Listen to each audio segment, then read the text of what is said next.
This July is probably the most exciting month in years, since Marvel and DC are bringing out the heavy artillery for the summer, and both have a lot riding on these releases. Especially DC, which is launching the new DCU in theaters with this film. But if you don't follow everything happening in Hollywood as closely as I do, you might be a little lost. Between the old DCU, the projects that have already been released, those that are coming out, the recasts, and other Elseworld projects, it's really easy to lose track of where DC stands and what this Superman film actually represents. That's why in this video, we're going to take the time together to go over everything, but also to introduce what kind of Superman this is, the world he lives in, and who he's with. That way, when you get to the theater, all you have to do is sit back and enjoy the movie without asking yourself any questions. Of course, we're going to talk about all the DC projects that have already been released. But I'm keeping my spoiler zone for later in the video when we switch to TV, Helix. At that point, it will be indicated and you can resume the video after the spoiler zone. You're with Kevin Buchart, your favorite Superman fan. Opening credits.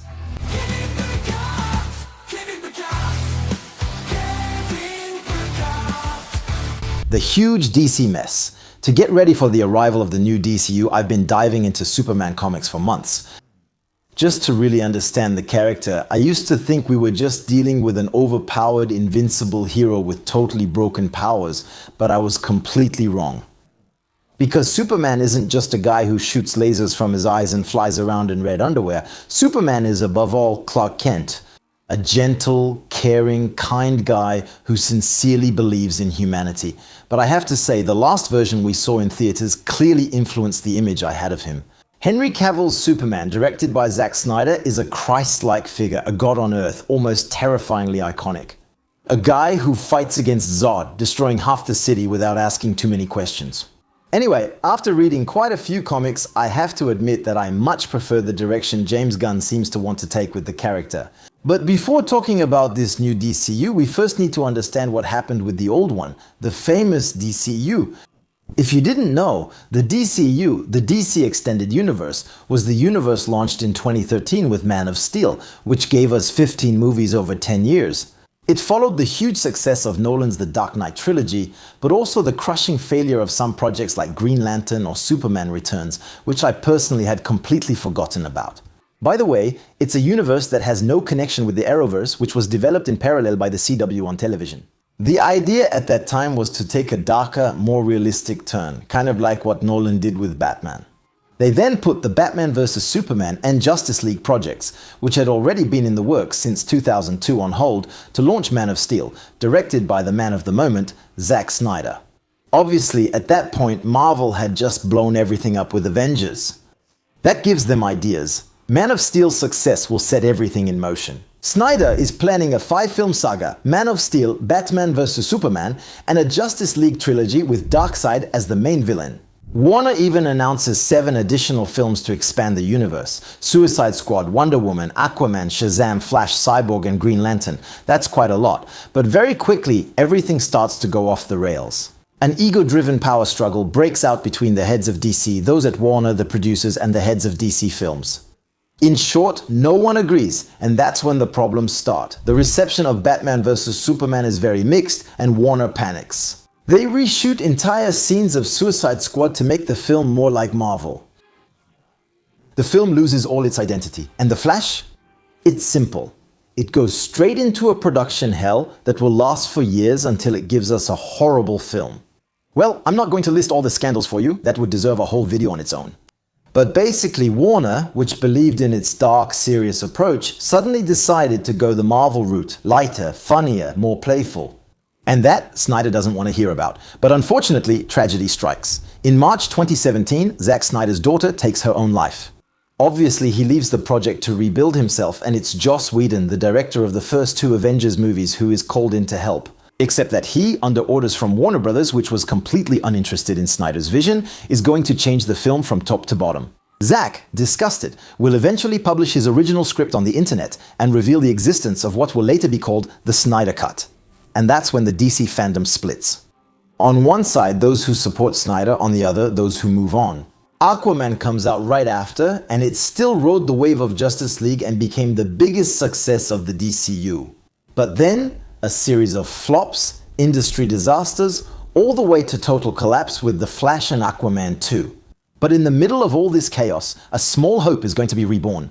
Even though everyone agrees that the first Suicide Squad is a disaster, one character stands out: Harley Quinn. Margot Robbie turns her into an icon. And after Birds of Prey, Warner entrusts James Gunn, freshly fired by Marvel, with the mission to make his own Suicide Squad. Not a sequel, not a reboot, but a kind of weird in-between that nobody really understood at the time. And yet, today, we know that it was actually the very first film of James Gunn's new DCU. Well, the movie didn't do great at the box office, but at least it offered a truly new vision, and that's something Warner likes. To the point that they actually offered James Gunn the chance to rebuild everything, to create his new universe. At first, Gunn refused. He later agreed to create a Peacemaker spin-off series. And most importantly, to one day direct a new Superman movie. In the meantime, Warner decided to permanently bury the DCU even before the release of its last two films. It's time to move on. He then starts two Batman-focused projects. The first one is Joker by Todd Phillips, released in 2019. A version completely disconnected from the rest in a world without Batman. The second is the reboot of The Batman by Matt Reeves in 2022. A young Bruce Wayne played by Robert Pattinson in an ultra-realistic Gotham even darker than Nolan's. And this universe will continue with the excellent Penguin series. And it's at the same time that James Gunn finally agrees to officially become the head of DC Studio, but he doesn't come alone. By his side is Peter Safran, who will handle the business side while he takes care of all the creative aspects. The DCU is launched and the DCU is dead. And projects that are a bit separate, like Joker or The Batman, are now classified under the Elseworld label, a term borrowed from the comics, which refers to alternative stories without continuity constraints. Like Superman Red Son, where Clark lands in the USSR and becomes the dictator of a Soviet regime. Oh right, and I almost forgot, all the other gaming projects, series, or even the CW-verse have been stopped. And honestly, that's for the best. Anyway, now that you have all the backstory, we can talk about the future. The new DCU. James Gunn is basically starting from scratch. Well, almost. As I was saying, the Suicide Squad, which he directed, is actually the very first movie of his DCU. And it's not the only project that's part of it before Superman comes out. Gunn also considers that the Blue Beetle movie, the Creature Commando animated series, and Season 1 of Peacemaker are canon in his universe. Well, the whole series, except for the ending scene with the Justice League. That part, we drop. So yes, I know it's a bit messy, so let's recap. James Gunn's DCU is going to be structured in chapters. It's called Gods and Monsters. Gods and Monsters. It's going to set up an overarching plot that will be shared between the movies, the series, and the animated projects. Yes, his universe is designed as a whole. Every DC project that comes out, except for comics, will now be part of this universe, sharing one common story, all except for the Elseworlds, of course. But don't worry, despite this global connection, Gunn wants each movie to be able to be watched independently. When you see what a mess Marvel is after 17 years, I admit I wonder how he's going to do it. Takes place in a universe parallel to ours, James Gunn wants to follow DC's tradition and anchor his universe in a fictional world, with fictional cities. Not New York, Chicago, or Los Angeles here, but Metropolis, Gotham, Star City, Central City, Huma, or even Ghost City. Each city is the stronghold of its own superhero. It's a world that has known metahumans for over 300 years, and at the time the movie takes place, Superman has been active in Metropolis for 3 years. This already helps us get a sense of things. Batman is active and recognized, as we saw in Creature Commando, and Wonder Woman has not yet revealed herself to the world. Everyone knows about the existence of Themyscira, the island of the Amazons, but no one has ever returned from it. We also know that the Justice League does not exist yet. On the other hand, other groups are already in place, like the Justice Gang. It's a team of superheroes funded by Maxwell Lord. If that name sounds familiar to you, that's normal. He was the character played by Pedro Pascal in the very peculiar Wonder Woman 1984. Here, he will be portrayed by Sean Gunn, the brother of James Gunn, and he will be much less eccentric, at least for now. His team will be made up of 3 heroes: the Green Lantern, Guy Gardner, Kendra Saunders, also known as Hawkgirl, and Mr. Terrific Michael Holt. Guy Gardner is one of the 3 Green Lanterns from Earth. The other 2, Hal Jordan, the most well-known, and John Stewart, will have their own series on HBO. Hal will be played by Kyle Chandler and John Stewart by Aaron Pierre, but it's interesting that Gunn starts by introducing us to Guy Gardner. And if you're really new to the DC Universe, a quick reminder, the Green Lanterns are part of the Lantern Corps, a unit created by the Guardians of the Universe, an ancient and immortal race. Their mission, to maintain order, peace, and justice in the universe through the power of will. Each Green Lantern covers a space sector and is armed with a ring. This ring, often considered the most powerful weapon in the universe, is powered by the will of its bearer. It allows them to materialize anything their imagination can produce. Each lantern is therefore unique. The ring also allows its wearer to fly, travel through space, translate all languages, create weapons, and heal themselves. In short, it's totally overpowered. And even though the Green Lanterns are the standard, there are other colored cores as well. Each one is linked to an emotion. Red for anger, yellow for fear, blue for hope, and so on. And Guy Garner is anything but a typical Lantern. He's impulsive, explosive, provocative, and sarcastic. But he's also incredibly powerful with a strong will to act. In the comics, his anger even led him to join the Red Lanterns for a while. He's often in conflict with Hal Jordan, but forms a great duo with John Stewart, his perfect opposite and therefore very complementary. Now let's talk about Hawkgirl. Here too, we're dealing with a complex character. In the comics, Kendra Saunders is the niece of Shira Sanders Hall, the original Hawkgirl from the Golden Age. And as is often the case with DC, there are a lot of different origin stories for her. But the most common one is that after a near-death experience, Kendra becomes the reincarnation of the original Egyptian Hawkgirl, with whom she now shares a spirit. A true curse that makes her immortal, doomed to be reborn again and again after each death. She has an independent, strong, and courageous personality, and she is portrayed by the excellent Isabella Merced, whom we recently saw in The Last of Us. Finally, let's talk about Mr. Terrific. Michael Holt is the second character to have taken on this name. Get used to it, in DC there are often several versions of the same hero. Holt is an Olympic medalist, but also a scientific genius, considered one of the smartest characters in the entire DC universe. No less, he doesn't have any powers, but he uses cutting-edge technology to do good. His T-shaped mask allows him to control his T-spheres, floating drones capable of doing just about anything, and he uses them as his main weapon. Another very recognizable feature is his floating chair, and he's also the rational leader of the Justice Gang. A team that we'll probably see in several projects, starting with Peacemaker Season 2, because James Gunn's goal is really to introduce as many characters as possible so that they can then move from project to project and finally give that real sense of an expanded universe, but above all, an interconnected one. And that's just one team. But in this new DCU, there are already a lot of other superheroes, starting with the Suicide Squad. A team controlled by Amanda Waller, sent on the most dangerous missions. The survivors from the last movie are Bloodsport, Harley Quinn, Ratcatcher, Weasel, King Shark, and Peacemaker. Peacemaker, who continued to operate in his own series, with Season 2 coming very soon, he's also the one who killed Rick Flag Jr. in that same movie. Following this fiasco, the government now bans suicide squads, but only for humans. This leads Amanda Waller to turn to non-humans.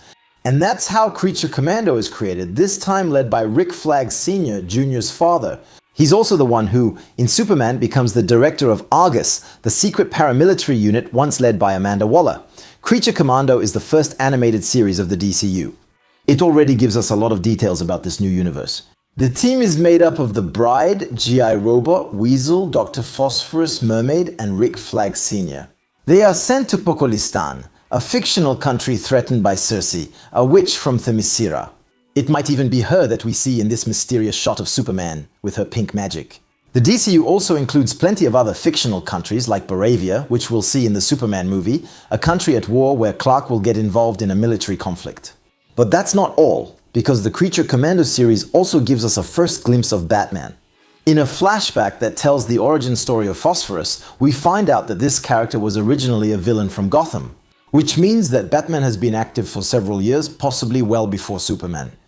And that fits. Since the Batman movie planned in the DCU is inspired by The Brave and the Bold, a comic series that features an older Batman and his son, Damian Wayne, as Robin, and with them, the whole Bat family. And it's not over, because at one point, we get a vision from Amanda Waller showing a future where Princess Lyanna and her commander Goryagrod have literally wiped out the entire Justice League.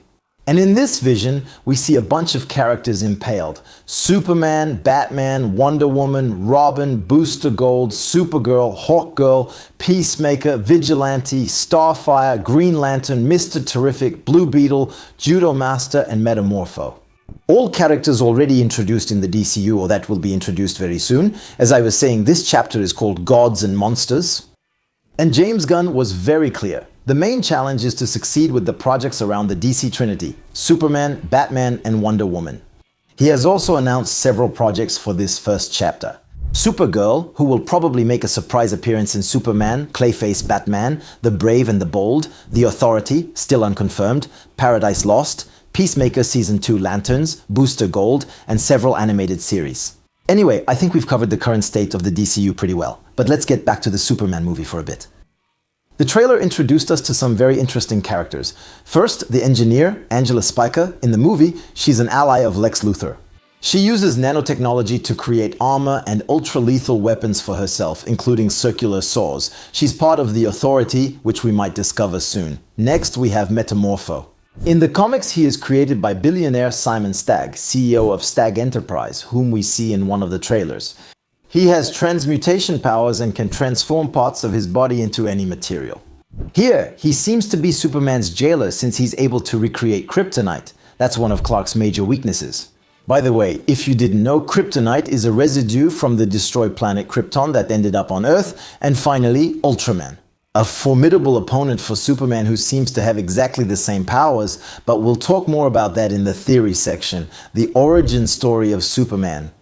If you've watched Smallville or any movie or series about Superman, you already know his story in general. But here we're going to get into a bit more detail. Especially because James Gunn's version really seems to want to stick to the comics. First of all, we probably won't see Kal-El's origin story again in the movie. But for those discovering him, Superman comes from a distant planet called Krypton. He was part of the L-Clan, whose symbol is that famous S on his chest. Kryptonians are a very ancient civilization that went through violent wars before focusing solely on progress. His father, Jor-El, was a respected and brilliant scientist, but not listened to enough. He had actually predicted that Krypton was going to collapse. So, knowing that everything was going to disappear, he decided to compile all the history and knowledge of his people into a kind of logbook that would later serve his son. And at the moment of the collapse, he sends his son, Kal-El, to a planet with a yellow sun, Earth. On Krypton, the inhabitants had no powers. Their planet orbited around a red sun, the color a sun takes at the end of its life. But the energy from a yellow sun multiplies all their abilities. Arriving on Earth, Kal-El lands in a Kansas field at the home of the Kents, simple farmers from the small town of Smallville. He grows up alongside his best friends, Lana Lang. As he grows up, he realizes that he is capable of extraordinary things. He learns to master his powers, and depending on the version, he then sets out to travel the world to help people, all while training as an independent journalist. In his quest for identity, he discovers the Fortress of Solitude, a Kryptonian laboratory that was sent with him, where he learns about his origins, his alien roots, and can even communicate with the memory of his father. That's where he learns that he is Kryptonian, and where he begins to balance this alien culture with the human values passed on to him by his adoptive parents. He then decides to leave for Metropolis, a bright, futuristic, optimistic city, the complete opposite of Gotham, which is just across the bay. Well, at least according to some versions. There, he joins the Daily Planet newsroom as a journalist. Determined to become a hero, he then creates a new identity for Clark Kent. He adopts a different posture, steps back, acts awkward, hunches his shoulders, sticks out his jaw. In short, he does everything not to be noticed, and in the end, the glasses are just a small detail. James Gunn explained that the movie will tell us why no one really recognizes him. But anyway, let's get back to the Daily Planet.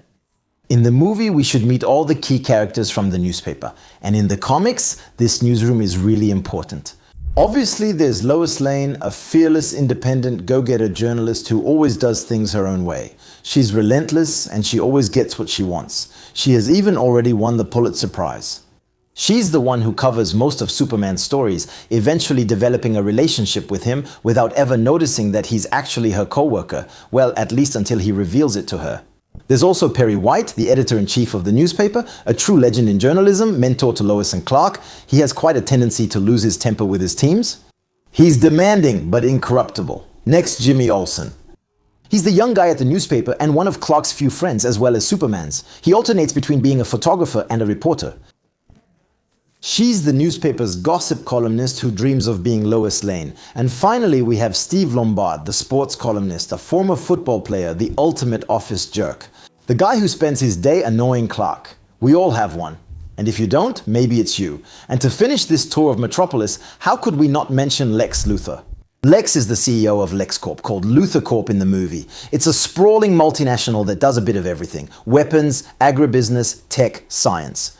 Lex is a pure genius. He could literally cure cancer tomorrow if he wanted to, but he suffers from main character syndrome. And above all, he's completely paranoid. Before Superman arrived, Lex was the soul of Metropolis. Adored by everyone, omnipresent, he saw himself as the city's guardian angel. And by the way, if Metropolis is so prosperous and modern, it's largely thanks to him. But when Superman shows up, everything implodes. Overnight, an alien god becomes the center of the world. And that's an insult Lex can't stand. He then becomes the ultimate nemesis. He puts all his genius to work for a single goal, to harm Superman. Whether it's trying to kill him or trying to discredit him in the eyes of the world to regain his former greatness, the character of Lex is probably one of the most interesting villains in all of comics. And honestly, I really feel like Nicholas Hoult is going to play him perfectly. By the way, as James Gunn said, Lex is the one and only villain in the movie. Everything that happens to Superman will be orchestrated by him. If you want a video on the worst things Lex Luthor has done in the comics, let me know in the comments. We also see in the trailer Eve Techmasher, Lex's slightly crazy assistant, who will probably help him tarnish Superman's image on social media by highlighting all his mistakes. Because this Superman isn't indestructible, he's just starting out and still has a lot to learn. We saw it in a few clips where he loses control in front of a cold Lex, who always remains in control. And maybe that's his biggest weakness, his inexperience. But that's also this Superman's greatest strength. He's truly human. In the comics, Clark is very close to the people of Metropolis. He talks with them, eats hot dogs, helps people cross the street. He's approachable. Well, don't worry, he also smashes monsters and aliens, but this Clark seems to be following exactly that path, and I think we're all going to get attached to him very quickly. Oh, and one last character I haven't talked about yet, Krypto. Krypto is the dog of the L family, and the yellow sun had the same effects on him as it did on Superman or Supergirl. He has their powers. In the DCU, he'll be very different from the well-behaved version in the comics. Here he'll be a crazy dog, totally disobedient. But hey, James Gunn wanted a dog that looks like his own, so we can let him have that. Alright, now it's time to move on to the theory part. What is Superman hiding from us? I told you I was saving the spoiler zone for the end. Well, here we are. Today we won't try to guess the whole plot, though it's tempting. We'll still work to uncover the movie's mysteries. And since I might actually get it right, be careful, we're entering the spoiler zone. A dangerous zone. If you're wary of spoilers, you can skip straight to the conclusion. As I mentioned, this movie hides a lot from us. Lex Luthor is clearly the real villain, no debate. But in the trailers, we see Superman facing a bunch of different threats. The Engineer, the Hammer of Baravia, Ultraman, Metamorpho, a fire-breathing kaiju, some kind of giant jellyfish in the sky, and even an unknown being who shoots lasers from his eyes. Originally, the first cut of the film was conceived as a week in the life of Superman. It's an idea that's often found in comics, with a sense of seasonality, to show just how intense and chaotic his life is. Many comics are even cited as inspiration. The most important one, All-Star Superman, a masterpiece where each chapter represents a time jump, a challenge for Superman to overcome, a threat to resolve while he knows he's doomed. The same logic applies in Superman for All, where the story takes place over a whole year. So, I think the movie will follow this structure and show us Superman's evolution through several successive crises. The kaiju, the military attack on Baravia, the hammer that comes back for revenge, the famous jellyfish that I have no idea what it is. In short, a series of threats apparently orchestrated from the shadows by Lex Luthor. The goal is to discredit Superman, push him to make a mistake until they manage to get him convicted and locked up, or even worse. But what if I told you that some of these threats were actually just one and the same threat? Take a good look at Ultraman. He's covered from head to toe. He flies. He can physically compete with Superman. The Baravia hammer, same thing. He hits like a heavyweight and fires an ultra-powerful laser. And that famous individual in the darker part of the trailer who shoots the same beams from his eyes as Superman. Same visual signature. I think Lex created or got hold of a Superman clone and is sending him out in different forms to cause chaos. Except this clone has a problem. He seems to have trouble handling the yellow sunlight. So, two theories. First hypothesis, Lex made the clone himself. He's already done it in the comics. But every time, it's a failure. The clone ages prematurely, deteriorates quickly, and ends up being dominated by Kal-El. Second hypothesis, which I prefer. It's not Lex who created the clone, but Jor-El, Superman's father. And this clone would be Hel. Hell is a genetically modified Kryptonian, created before the birth of Kal-El and sent across the galaxy to preserve Kryptonian memory and culture. But over time, he becomes fanatical. He sees Superman only as a failure because he lives among humans. And since he was enhanced from the start by Jor-El, the yellow sun could have the opposite effect on him. It could overload him or even kill him. Which would explain why in all his appearances we never see him in broad daylight. He's always fully covered or in the dark. In any case, one thing is certain. This character working for Luthor is Kryptonian, but in my opinion that's only part of the equation. The real question is, how did Lex get his hands on so many enhanced beings? We can see that Superman is locked up in a huge prison with thousands of inmates. A prison that seems to be filled with superhumans and outside of time. And that's when we seriously start to consider the Phantom Zone. Just as a reminder, the Phantom Zone is a parallel dimension used by Kryptonians as an extra-dimensional prison. Rather than executing their criminals, they lock them up there where they have no biological needs and don't age. Basically, it's just an eternity of full consciousness in a timeless void. But this zone could also be a gateway between dimensions, between universes, and that's when everything makes sense. James Gunn said in an interview that both Superman and Peacemaker Season 2 would be crucial for the future of the DCU. Let's remember that the chapter is called Gods and Monsters and that Superman is its official opening. So, I think this Phantom Zone will become a crossroads, a rift to other dimensions, and this is where Lex would have gotten his hands on his army of strange beings. Maybe he even found hell here. And what about Peacemaker Season 2 and all this? In the trailer we see Christopher in a strange place with doors leading to other universes. So the multiverse would already exist in the DCU and it could very well be the big threat. In the trailer, we see Superman escaping from his prison. But also a gigantic rift disfiguring Metropolis, a breach from which thousands of prisoners escape, but also the universe's guards. Luthor Corporation, and this rift could very well become the gateway for other worlds, other threats. We see it could even spread to Gotham or even to the rest of the planet. And make it so that it's no longer just Superman's problem, but that of all the heroes of the DCU. And that's when the chapter can really begin. Well, I think with this video, you have everything you need to go to the movies with peace of mind. I know a lot of you were waiting for it, but yes, the DC arc is finally officially kicking off on the channel. And I'm telling you, we're going to have a lot of fun. And if you still haven't seen my latest video on Spider-Man Brand New Day with Hulk and the Punisher, it's right here. See you next week for a detailed analysis of the movie, and guys, all I have left to say is enjoy this film as much as you can, and above all, don't forget to stay curious. That's the secret to being happy. Bye.